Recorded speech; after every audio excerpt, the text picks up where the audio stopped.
দেখেন বড় মেয়ের জন্য কাপড় কিনতে কি ঝামেলায় না পড়ে গিয়েছিলাম। আসলে মাঝে মধ্যে প্রায় সময় এমনই হয়, দেখা যায় যে হুটহাট করে কোনো একটা জিনিস কিনতে গেলে তাড়াহুড়া করে একটা উল্টা-ফুল্টা জিনিস নিয়ে চলে আসি। দেখা যায় যে কোনো না কোনো সমস্যা থেকে যায়। আজকেও ঠিক সেম ওই জিনিসটাই হলো। ভাগ্যিস আমার বাসায় পায়েস ছিল, নাইলে তো হাঁটতে, হাঁটতে গরমে এত বেশি ঘেমে গিয়েছিলাম, একদম ডায়াবেটিস নীল হয়ে গিয়েছিল। পুরা আমার কাঁপানি শুরু হয়ে গিয়েছে। এসে তাড়াহুড়া করে একটু পায়েস খেলাম। যাই হোক, আসসালামু আলাইকুম। আজকে বিকেলবেলা এই যে আমাদের এই রাস্তা দিয়ে হাঁটতে এখন আমার খুব ভালো লাগে। এই রোডটা আগে খুব একটা সুন্দর ছিল না, এখন বেশ সুন্দর করে ফেলেছে। হাঁটতে হাঁটতে আমি আর আমার হাজব্যান্ড জিইসির মোড়ের দিকে চলে গেলাম। মেয়ের ইউনিভার্সিটিতে ওর একটা প্রোগ্রাম আছে, যার কারণে তার একটা ব্ল্যাক শার্ট প্রয়োজন। সেই শাড়ির সাথে পরবে আর কি, ফুল হাতার শার্ট।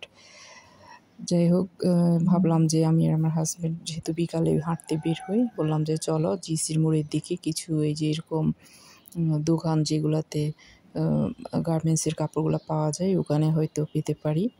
ওখানে বেশ খুঁজলাম, খুঁজতে খুঁজতে একদম অনেক সবগুলো দোকানে চাইছি। আসলে এমনই হয় যে জিনিসটা, প্রয়োজনীয় জিনিসটা আমি সবসময় দেখি যে পাওয়া যায় না। বিশেষ প্রয়োজন যেটা হয়, ইমার্জেন্সি।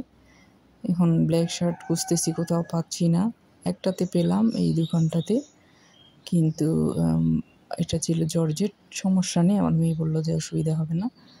তবে এটার সমস্যা হচ্ছে যে আমার মেয়েকে হচ্ছে না, সবগুলো কাপড়ই মানে ছোট হচ্ছে আর কি।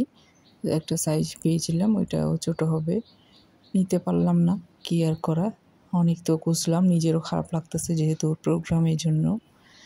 এই যে এই শার্টটা আর কি ভালোই ছিল, তবে সাইজ হচ্ছে না, যার কারণে আর আনতে পারলাম না। তারপরেও আরও খুঁজলাম অন্য দোকানগুলোতেও, খুঁজে টুজে দেখলাম, কোথাও পাচ্ছি না।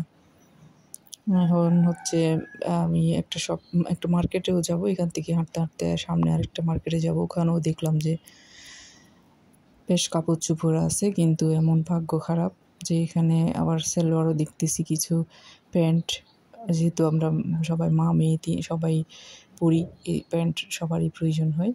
তো কিছু সালোয়ারও দেখলাম জিন্সের, কিংবা দেখলাম যে কীরকম আছে না আছে। যাই হোক, যেহেতু শার্টের জন্য গিয়েছি, তাই শার্টটাই বেশি দেখার চেষ্টা করতেছি আর কি। তারপরে এদিকে একটু বান দেখলাম, বানগুলোও পাওয়া যায় না আসলে, যেগুলো লম্বা হাটডগ বান, ওগুলোও কোনো ওই দোকানটাতে পাওয়া যায় না, ফ্যাক্টরিটাতে সেল হয়ে যায় আর কি। এরপরে আবার হাঁটতে হাঁটতে যে এই দোকানটাতে, এই মার্কেটটাতে গেলাম। এটা আমি আরও একবার দেখিয়েছি, এখানেও কিন্তু ডিসকাউন্ট চলতেছে, কিন্তু এমন ভাগ্য খারাপ, এখানেও ঘুরে টুরে অনেক দেখলাম যে ব্ল্যাক শার্ট আছে কিনা, ওখানেও পাই নাই। তবে এখানে বেশ কিছু ডিসকাউন্টের কাপড় দেখলাম, 3 পিস আর কি। আসলে ডিসকাউন্ট বলতে আমি এখনও কিছু বুঝি নাই যে ডিসকাউন্ট কাকে বলে, কারণ ডিসকাউন্টে যে কাপড়গুলো থাকে ওগুলো আমার মনে হয় না এগুলো ওই দামে বিক্রি করার কাপড়। ওরা আসলে দামটা বেশি লিখে তারপর হচ্ছে ওখান থেকে ডিসকাউন্ট করে রাখে। ওটা মানুষ তো এখন আর বোকা না যে বুঝবে না। যারা এগুলো রেগুলার পরে কিনে, ওরা আসলে বোঝারই কথা। যাই হোক, হঠাৎ কেউ গ্রামগঞ্জ থেকে একদম অঘা কেউ আসলে না বুঝতে পারে, কিন্তু আমরা তো আসলে এগুলো বুঝে ফেলি সবসময় কেনাকাটা করতে করতে, যে কোন জিনিসটার দাম কত হতে পারে।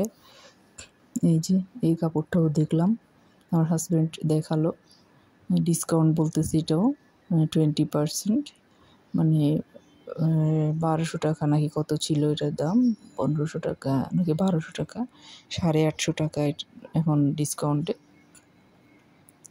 যাই হোক, দেখতেছি আর কি, ওই কাপড়গুলো তো ওই প্রাইজের না, তারপরেও গিয়েছি যখন কিছু পাই কিনা দেখলাম। এই সালোয়ারগুলো ভালো লেগেছে, একটু মনে হইলো যে ভালোই। যাই হোক, এদিকে আসার সময় কোচিংয়ের মেয়ে, দেখুন কি পরিস্থিতি ছেলেদের সাথে, এই মেয়েটা কাপড় চোপড় ছেলেদের চেয়েও বেশি মানে ওভার স্মার্ট দেখাচ্ছে আর কি, পরিবেশ নষ্ট করে ফেলে এই সমস্ত মেয়েরা।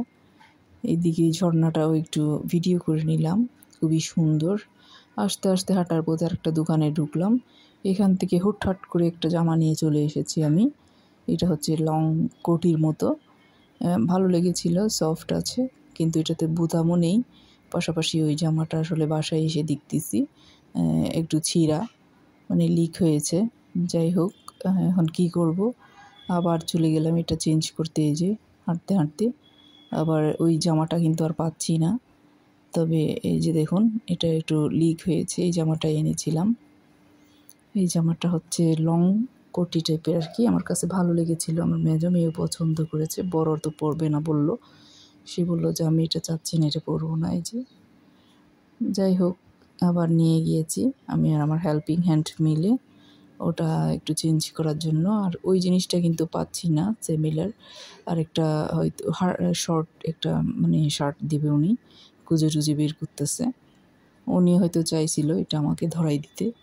আর এদিকে খালাকে ক্লিনিকে দিয়েছে, আসার সময় মামার সাথে দেখা হলো, ওখানেও একটু গেলাম আমার খালাকে দেখে আসার জন্য। ওনাকে থেরাপি দেওয়া হচ্ছে আর কি। হঠাৎ করে অনেক বেশি পেইন বেড়ে গিয়েছে কোমরে, পায়ে। আসলে বাতের সমস্যা আমার মনে হয়। যাই হোক, অনেক বেশি কষ্টও পাচ্ছে। এদিকে আমার খালাতো বোনও দেখলাম পা ভেঙে রাখছে, মাকে নিয়ে সে কী করবে, সে নিজেও অসুস্থ হয়ে গিয়েছে। ওরা মা মেয়ে দুজনেই দেখলাম ব্যথায়, প্রচণ্ড ব্যথায় মোটামুটি কষ্ট পাচ্ছে। একজন আরেকজনকে কী সেবা করবে, কী দেখবে। আসলে বিপদ আসলে একসাথে আসে। যেহেতু টুকু, আসসালামু আলাইকুম।